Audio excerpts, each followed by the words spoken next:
Rut 3.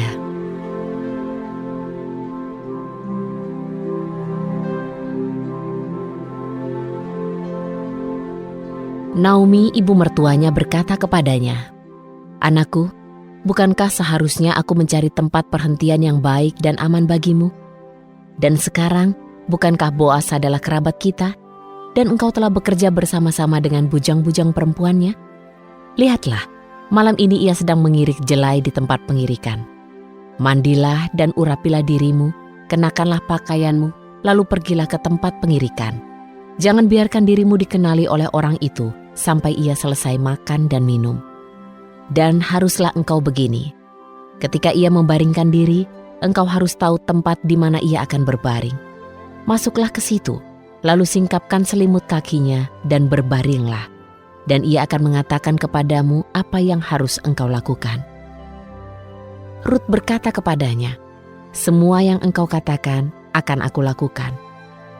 Maka pergilah dia ke tempat pengirikan dan melakukan semua yang diperintahkan ibu mertuanya kepadanya.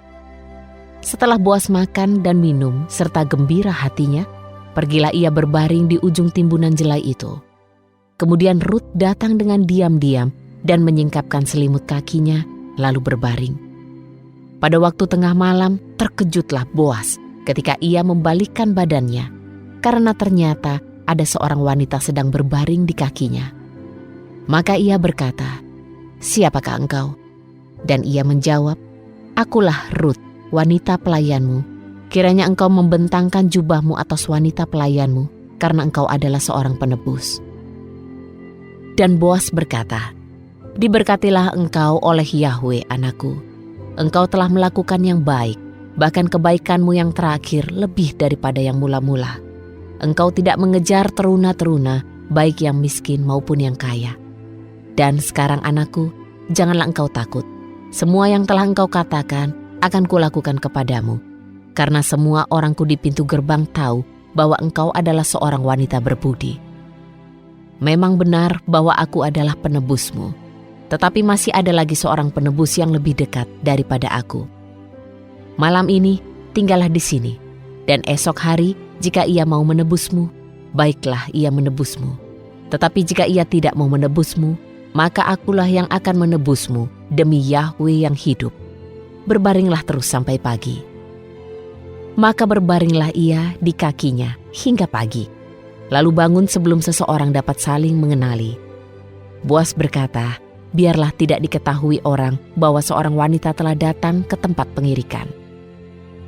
Siapkanlah selendangmu dan menadahlah dengan itu." Lalu ia menadah dengan selendang itu. Ia menakar 6 takar jelai, lalu menuangnya kepadanya. Kemudian pergilah ia ke kota. Ketika Rut datang kepada mertuanya, maka berkatalah ia, "Bagaimanakah engkau, hai anakku?" Lalu Rut menceritakan kepadanya tentang segala hal yang telah dilakukan Boas kepadanya. Dan ia berkata, 6 takar jelai ini telah Boas berikan kepadaku, sebab ia berkata, engkau tidak boleh pulang dengan tangan kosong kepada ibu mertuamu. Lalu mertuanya berkata, "Duduklah anakku, sampai engkau mengetahui bagaimana perkara ini akan berakhir nantinya, karena pria itu tidak akan berhenti sampai ia menyelesaikan perkaranya hari ini."